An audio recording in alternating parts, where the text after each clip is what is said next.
rekan-rekan semua, jadi kita udah tahu ya bahwa Amerika udah resmi membuat crypto reserve-nya, strategic reserve-nya, jadi simpanan nasional kriptonya, treasury ya.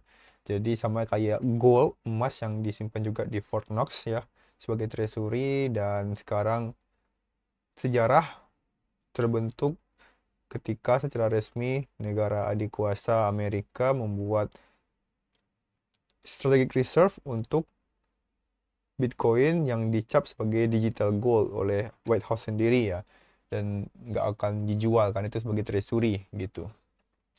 Dan teman-teman yang mau melihat video peresmiannya juga ada ini ya, banyak ya di Twitter x.com-nya Saylor juga ada ya, Michael Saylor, atau di White House juga ada, langsung aja follow ya, nanti ada videonya di mana peresmiannya itu. Nah, tapi sayangnya ketika crypto reserve ini resmi terbentuk, harga kripto itu nggak langsung pump ya. Ya mungkin banyak yang berharapan dia pump langsung gitu ya. Ya tapi nggak ya.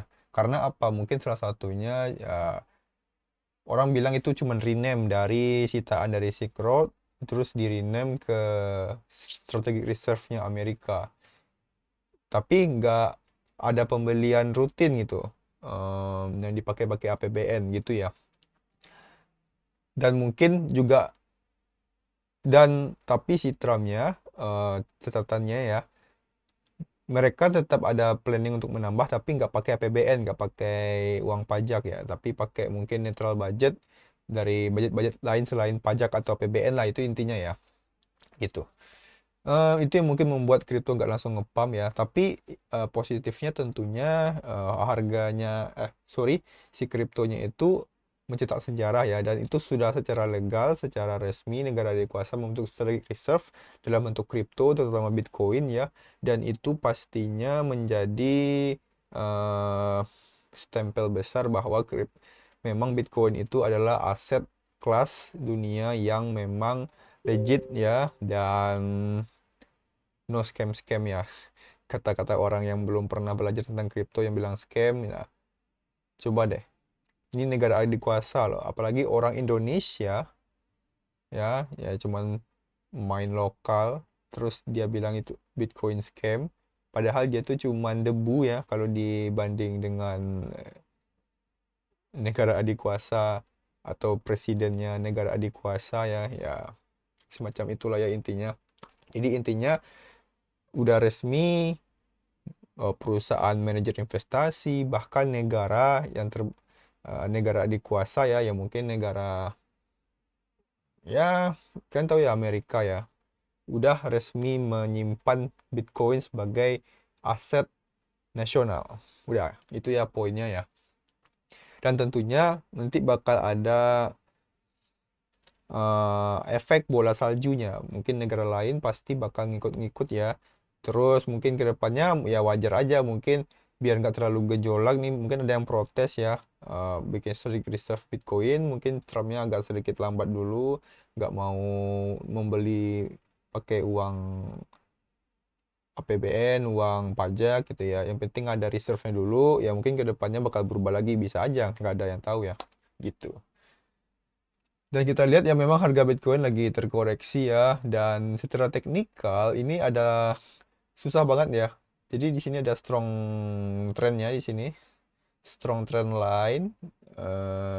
Di sini sempat melawan dan nggak bisa, masih pullback ya di 94 ribuan, dan itu masih kuat banget sejak kita tarik sejak 20 Januari 2025 ya. Dan di sini juga lagi setway, ini ada titik penentuan. Kalau dia tembus, dia bisa turun ke 78 ribuan ya. Tapi perhentian pertama itu di 81 ribu. Tapi biasanya ya kalau Wells ya, di sini dia bisa aja bikin fast breakdown. Jadi dia turun nggak panjang sampai mungkin ke 84 ribuan ya, di bawah swing low yang ini. Terus orang pada liquid, dia naik lagi. Ya seenggaknya kalau dia naik lagi, dia berhasil rebound, itu titik perhentian pertamanya sih enggaknya di sekitar 90 ribuan doang ya. Itu yang pertama dulu. Kalau tembus baru mungkin ke 92 ribuan ya, 92 ribuan kayak gitu. Kalau tembus lagi baru bisa agak lebih kuat ke 99 ribu. Tapi ini udah kayaknya berat, masih berat sih, karena eh, semua semua katalis positifnya itu udah keluar semua ya. Newsnya mulai dari pemilihan Trump, terus ada pembuatan Street Reserve. Nah, sekarang masih menunggu apa lagi nih yang ke depannya gitu, yang bakal jadi katalis positifnya gitu. Dan memang agak ini ya, dikhawatirkan ya, karena di sini kalau kita bisa lihat sebenarnya ya, kalau secara teknikal itu udah wajar ya, dari 2018 kita tarik trendline-nya itu dari high yang cycle 2020 ya. Di sini kan pas banget ya. Sebenarnya di cycle yang sekarang 2024 itu udah menyentuh resistennya, dan wajar aja koreksi kayak yang di sini ya, kayak yang di cycle 2021 ya, di 2020. Dan ya agak was-was aja sih dia turun sampai ke 65 ribuan ya, ini di support yang dari resisten setway yang ini ya. Ya was-was aja sih. Koreksinya cukup dalam ya, ke 60 ribuan ya. Jadi teman-teman yang mungkin harus golden hand ya, mau jual dulu ya silahkan. Yang mungkin yakin dia bakal naik lagi, untuk mencapai resisten dulu ya. Ya itu preferensi pribadi masing-masing gitu ya. Bagi yang mungkin yang bagi hold spot ya, spot market kan kita nggak ada margin, nggak ada namanya margin call, stop out, liquidation ya. Hold aja selama mungkin ya pendapatan kalian tuh itu cuma pakai uang dingin, jadi kalian pendapatan untuk kehidupan tuh masih banyak ya, jadi memang untuk investasi aja gitu. Lebih seperti itu ya untuk si teknikalnya, seperti itu untuk news fundamentalnya seperti itu ya, udah pada keluar semua. Belum tahu lagi nih apa yang bakal jadi katalis positif, menunggu informasi apa lagi gitu ya. Tapi seenggaknya secara cycle harusnya 1 tahun setelah halving itu masih naik ya. Kita udah jelasin di video sebelumnya kalau 2020 di 2021-nya masih bullish, ketika cycle 2016 2017 masih bullish. Yang bearish itu pas sudah mulai selesai itu 2 tahun setelah halving ya. Contohnya 2018 sama 2022 gitu. Semoga ya 2025 ini masih bisa naik ke 111 ribuan ya mungkin ya. Atau mungkin bisa ke 150 ribuan. Karena harapannya pasti kalau resisten ini harus ditembus nih. Ini resistennya kuat banget. Gitu ya. Dan di sini Michael Saylor pun sebenarnya udah mulai berkurang cukup banyak ya dari floating profitnya. Dari yang 50% sekarang 30%, tentunya makin baik ya, juga apa namanya? Nilainya juga lebih tinggi, cuman persentasenya semakin menurun ya. Karena di sini ada floating loss di sini yang order terakhirnya di Februari ya, yang lumayan banyak ya, dari 2025 tuh ada 1 2 3 4 5 6 kali dia borong ya, itu triliunan semua, puluhan triliun. Dan bahkan ada yang floating loss besar 100 juta, itu sekitar 100 miliar. Ini 1,5 triliun, ada yang 2,5 triliun. Bayangin ya, floating loss itu 1, triliun, 2,5 triliun. Kalian aja mungkin yang floating loss 500 ribu aja udah pusing 7 keliling ya. Ini floating lossnya puluhan triliun ya. Kalau kita tambahin semua ini aja 200 juta. Berarti udah 3,5 triliunan. Kalau dijumlahin yang merah-merah ini kan masih ada yang biru hijau ya. Pastinya yang dia kan udah beli sejak 2020, ini ada 700% ya. Ini sih profitnya sekitar 17 triliun sendiri ini. Tapi yang dia beli-beli di atas di pucuk itu dia ada puluhan triliun ya. Per order ya, bukan floating loss semua. Tapi kalau digabungin semuanya dia masih profit sekitar em, sem- 150 triliun ya, gitu. Dan apalagi ya? Oh ya, satu lagi. Di sini juga kalau secara market ya, di sini ada market features ya, di mana di sini kita dapat dari CoinGlass ya, di mana orang pada rame set short ya. Jadi orang pada nge-short di sini.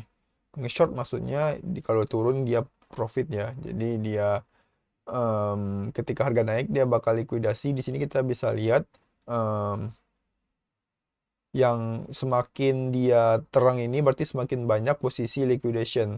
Jadi di sini si CoinGlass udah ada chart di mana kalau memperlihatkan posisi likuidasi, kalau harga naik segitu berarti banyak posisi yang terlikuidasi ya. Jadi kalau dia harganya naik tuh, naik lagi ternyata nggak sesuai ekspektasi para shorter, dia bakal pada banyak margin call. Dan sejarahnya biasanya ya, ketika banyak yang posisi short atau posisi long gitu ya, dia bakal dikejar. Biasanya kemarin tuh waktu harganya naik, pada posisi long di sini banyak likuidasi dihajar semua. Terus banyak yang di sini posisi short ya untuk likuidasinya pada dihajar semua ke atas kayak gini ya. Pas dia naik tajam dia pada likuidasi semua. Jadi ya well itu juga sebenarnya well itu kan banyak dari pemilik-pemilik exchange juga ya. Jadi mereka tuh juga mencari ini loh, mencari komisi transaksi untuk meningkatkan pendapatan mereka. Jadi mereka ketika ini banyak yang margin call, tentunya si market makernya profitnya gede gitu. Ini bisa aja dikejar ya sama si para market makernya. Jadi ya kalau secara heat map ini ya ada positifnya dia bakal naik dulu gitu ya secara heat map ya. Kalau secara teknikal kita udah jelasin tadi seperti apa bentuk chartnya. Oke. Jadi semoga kalian yang punya spot masih golden hand ya, masih kuat dan masih ya masih oke lah ya, nggak ada masalah. Namun yang mungkin mepet-mepet nih dananya mungkin ada keter-ketir ya, ya tapi nggak apa-apa ya. Semoga makin naik lagi. Oke, kurang lebih seperti itu. Sampai jumpa di video selanjutnya.